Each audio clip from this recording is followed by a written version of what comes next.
प्रधानमंत्री नरेंद्र मोदी ने विश्व के सबसे बड़े आम चुनाव को सफलतापूर्वक संपन्न करने के लिए देशवासियों का आभार व्यक्त किया।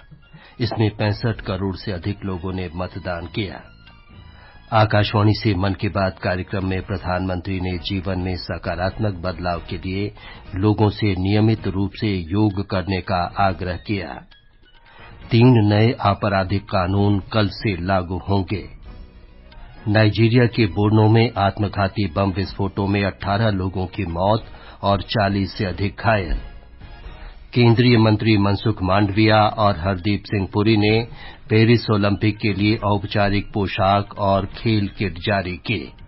और महिला क्रिकेट में भारत ने एकमात्र टेस्ट मैच में दक्षिण अफ्रीका को फॉलो ऑन दिया। तीसरे दिन मेहमान टीम ने दूसरी पारी में 2 विकेट पर 232 रन बनाए। समाचार संध्या के साथ मैं विमलेंदु पांडे। प्रधानमंत्री नरेंद्र मोदी ने लोकसभा चुनाव में संविधान और देश की लोकतांत्रिक प्रणालियों में विश्वास दोहराने के लिए देशवासियों का आभार व्यक्त किया है। आकाशवाणी से मन की बात कार्यक्रम में श्री मोदी ने देशवासियों से कहा कि इस वर्ष का आम चुनाव दुनिया का सबसे बड़ा चुनाव था। इसमें 65 करोड़ से अधिक लोगों ने मतदान किया है। श्री मोदी ने निर्वाचन आयोग और मतदान प्रक्रिया से जुड़े सभी लोगों को इसके लिए बधाई दी। प्रधानमंत्री ने कहा कि आज हूल दिवस मनाया जाता है और ये दिन झारखंड के वीर सपूतों के सर्वोच्च बलिदान के लिए याद किया जाता है। यह दिन वीर सिद्धो कान्हू के अदम्य साहस से जुड़ा है, जिन्होंने विदेशी शासकों के अत्याचार का पुरजोर विरोध किया था। हमारे संथाली भाई बहनों पर अंग्रेजों ने बहुत सारे अत्याचार किए थे, उन पर कई तरह के प्रतिबंध भी लगा दिए थे। इस संघर्ष में अद्भुत वीरता दिखाते हुए वीर सिद्धो और कान्हू शहीद हो गए। श्री मोदी ने कहा कि अगले महीने पेरिस ओलंपिक होने वाले हैं। उन्होंने खेलों के लिए भारतीय दल को शुभकामनाएं दी। अगले महीने इस समय तक पेरिस ओलंपिक शुरू हो चुके होंगे। मुझे विश्वास है कि आप सब भी ओलंपिक खेलों में भारतीय खिलाड़ियों का उत्साह बढ़ाने का इंतजार कर रहे होंगे। मैं भारतीय दल को ओलंपिक खेलों की बहुत बहुत शुभकामनाएं देता हूं। टोक्यो ओलंपिक के बाद से ही हमारे एथलीट्स पेरिस ओलंपिक की तैयारियों में जी जान से जुटे हुए थे। प्रधानमंत्री ने विश्व पर्यावरण दिवस पर इस वर्ष शुरू किए गए विशेष अभियान एक पेड़ मां के नाम का उल्लेख किया। प्रधानमंत्री ने कहा कि पूरी दुनिया ने 10वें अंतर्राष्ट्रीय योग दिवस को भरपूर उत्साह और उमंग के साथ मनाया। उन्होंने लोगों से जीवन में सकारात्मक बदलाव लाने के लिए नियमित योग करने का आग्रह किया। प्रधानमंत्री ने जम्मू कश्मीर के स्नो मटर का उदाहरण भी दिया। उन्होंने कहा कि स्नो मटर की पहली खेप हाल ही में पुलवामा से लंदन भेजे गए थे। इस सफलता ने जम्मू कश्मीर के लोगों की समृद्धि के नए द्वार खोले हैं। उन्होंने श्रोताओं से ऐसे उत्पादों के बारे में जानकारी #myproductsmypride के साथ साझा करने का भी आग्रह किया। प्रधानमंत्री ने आकाशवाणी से संस्कृत बुलेटिन प्रसारण के 50 वर्ष पूरे होने पर आकाशवाणी परिवार को बधाई दी। इस अवसर पर संस्कृत विद्वान और आकाशवाणी के पूर्व समाचार वाचक बलदेवानंद सागर ने लोगों को शुभकामनाएं दी। मुझे इस प्रसारण के आरंभिक प्रसारणकर्ताओं में से एक होने का सौभाग्य मिला है। इस आधार से इस शुभ अवसर पर संस्कृत के विद्वानों, विद्यार्थियों, अनुरागियों और समर्पित कार्यकर्ताओं को सविनय कहना चाहूंगा कि संस्कृत भाषा और संस्कृत विद्या के लिए हमें आज स्वर्णिम अवसर मिला है। प्रधानमंत्री नरेंद्र मोदी ने पूर्व उपराष्ट्रपति एम वेंकैया नायडू के जीवन यात्रा पर 3 पुस्तकों का आज वीडियो माध्यम से विमोचन किया। प्रधानमंत्री ने कहा कि श्री नायडू कल 75 वर्ष पूरे करेंगे और उनकी ये यात्रा असाधारण रही है।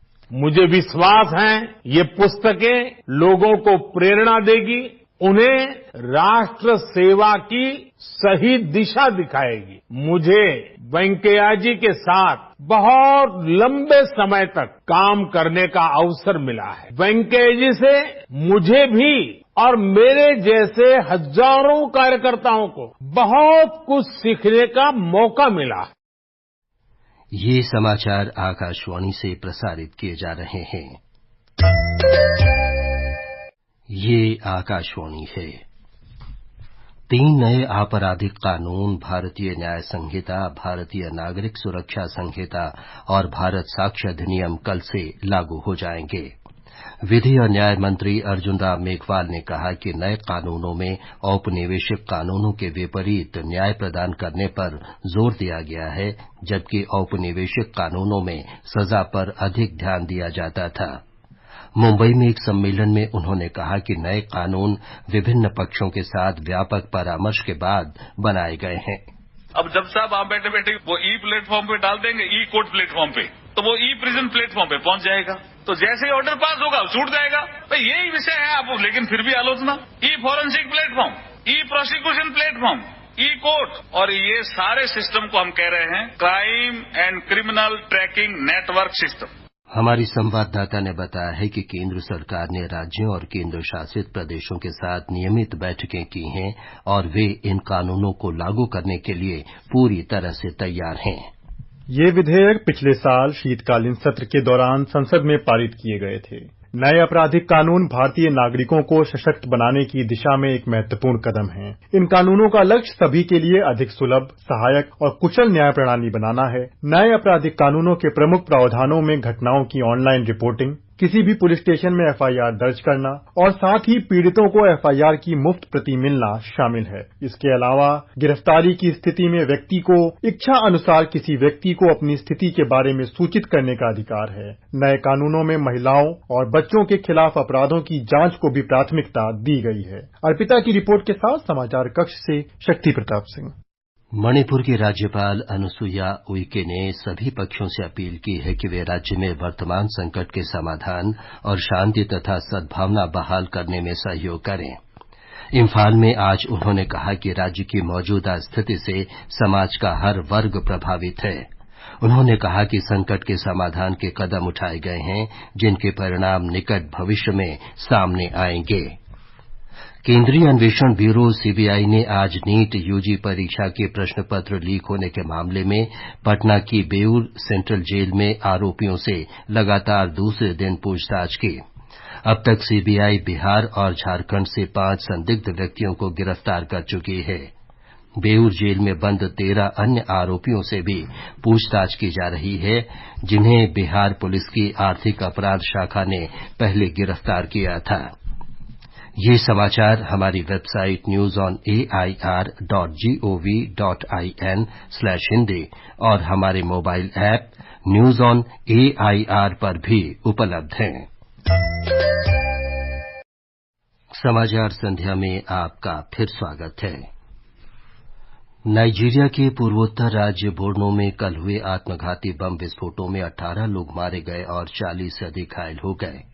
एक संदिग्ध महिला हमलावर ने कई समारोहों को निशाना बनाया। घटनास्थल की घेराबंदी कर सशस्त्र बलों की तैनाती की गई है। सेना ने कर्फ्यू भी लगा दिया है। मृतकों की संख्या बढ़ सकती है। विदेश मंत्री डॉ सुब्रमण्यम जयशंकर ने आज दोहा में कतर के प्रधानमंत्री और विदेश मंत्री मोहम्मद बिन अब्दुल रहमान बिन जासिम अल सानी से मुलाकात की। बैठक में द्विपक्षीय संबंधों की समीक्षा की गई और राजनीतिक, व्यापार, निवेश, ऊर्जा, प्रौद्योगिकी और संस्कृति और दोनों देशों के लोगों के बीच संपर्क बढ़ाने के मुद्दों पर चर्चा हुई। खेल मंत्री मनसुख मांडविया और पेट्रोलियम मंत्री हरदीप सिंह पुरी ने आज नई दिल्ली में पेरिस ओलंपिक खेलों के लिए भारतीय दल की औपचारिक पोशाक और खेल किट का अनावरण किया। श्री मांडविया ने कहा कि इन खेलों में भाग लेने वाले भारतीय खिलाड़ियों को 140 करोड़ देशवासियों का आशीर्वाद और शुभकामनाएं हैं। आप स्टेडियम में जाएंगे, आप ट्रैक पर जाएंगे, आप मान के चलो पूरा विश्वास के साथ जाना है, उत्साह के साथ जाना है, कॉन्फिडेंस के साथ जाना है, सफलता को पाने के लिए जाना है। क्योंकि स्टेडियम में जाएंगे तब आप टीम के साथ होंगे, ट्रैक पर जाएंगे शायद आप अकेले होंगे, आप वहां स्वयं अकेले होंगे, लेकिन देश की 140 करोड़ की जनता का ब्लेसिंग आपके साथ है। चेन्नई में महिला क्रिकेट में भारत के साथ एकमात्र टेस्ट मैच के तीसरे दिन आज दक्षिण अफ्रीका ने फॉलो ऑन खेलते हुए दूसरी पारी में 2 विकेट पर 232 रन बना लिए हैं। इससे पहले दक्षिण अफ्रीका की पूरी टीम पहली पारी में 266 रन पर सिमट गई थी। वो अब भी भारत से 105 रन पीछे है। भारत ने पहली पारी में 6 विकेट पर 603 रन बनाकर पारी घोषित कर दी थी। भारतीय क्रिकेट कंट्रोल बोर्ड बीसीसीआई ने भारतीय क्रिकेट टीम के T20 विश्व कप जीतने पर टीम को 125 करोड़ रुपए के इनाम की घोषणा की है। इस बीच रविंद्र जडेजा ने T20 क्रिकेट से संन्यास लेने की घोषणा कर दी है। इससे पहले कप्तान रोहित शर्मा और विराट कोहली ने भी इस प्रारूप से संन्यास लेने की घोषणा की थी। ट्यूनीशिया में विश्व टेबल टेनिस कंटेंडर टूर्नामेंट में दिया पराग चिताले और यशस्विनी घोरपड़े को महिला डबल्स के फाइनल में हार का सामना करना पड़ा। फाइनल में उन्हें जापान की साकुरा योकोई और सात्सुकी ओदो ने पराजित किया। मौसम विभाग ने अगले 4 दिन से 5 दिन में मूसलाधार बारिश के लिए पश्चिमोत्तर, पूर्व और पूर्वोत्तर भारत में रेड और ऑरेंज अलर्ट जारी किया है। हिमाचल प्रदेश, उत्तराखंड, पंजाब, हरियाणा, चंडीगढ़, पूर्वी राजस्थान और उत्तर प्रदेश में बुधवार तक मूसलाधार बारिश होगी। बिहार और पश्चिम बंगाल के तराई वाले क्षेत्र, सिक्किम, अरुणाचल प्रदेश, असम, मेघालय, नागालैंड, मणिपुर, मिजोरम और त्रिपुरा में ये स्थितियां अगले 3 से 4 दिन तक रहेंगी। गुजरात, मध्य महाराष्ट्र और गोवा में बृहस्पतिवार तक तेज बारिश हो सकती है। आकाशवाणी का समाचार सेवा प्रभाग साप्ताहिक कार्यक्रम पब्लिक स्पीक में कल रात सबके घर के सपने को साकार करती प्रधानमंत्री आवास योजना पर परिचर्चा प्रसारित करेगा। इसमें ग्रामीण विकास मंत्रालय के उप महानिदेशक गया प्रसाद और आवासन तथा शहरी कार्य मंत्रालय के संयुक्त सचिव कुलदीप नारायण शामिल होंगे। ये कार्यक्रम आकाशवाणी के FM गोल्ड और अतिरिक्त मीटरों पर रात 9:30 बजे से प्रसारित होगा। श्रोता टेलीफोन नंबर 011-2342-1050 और 011-233144 पर विशेषज्ञों से प्रश्न पूछ सकते हैं। अंत में मुख्य समाचार एक बार फिर। प्रधानमंत्री नरेंद्र मोदी ने विश्व के सबसे बड़े आम चुनाव को सफलतापूर्वक संपन्न करने के लिए देशवासियों का आभार व्यक्त किया। इसमें 65 करोड़ से अधिक लोगों ने मतदान किया। आकाशवाणी से मन की बात कार्यक्रम में प्रधानमंत्री ने जीवन में सकारात्मक बदलाव के लिए लोगों से नियमित रूप से योग करने का आग्रह किया।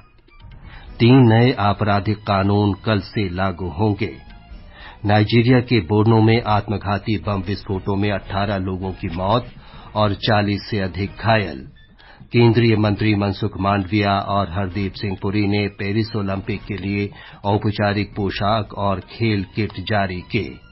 इसके साथ ही समाचार संध्या का ये अंक समाप्त हुआ। नमस्कार।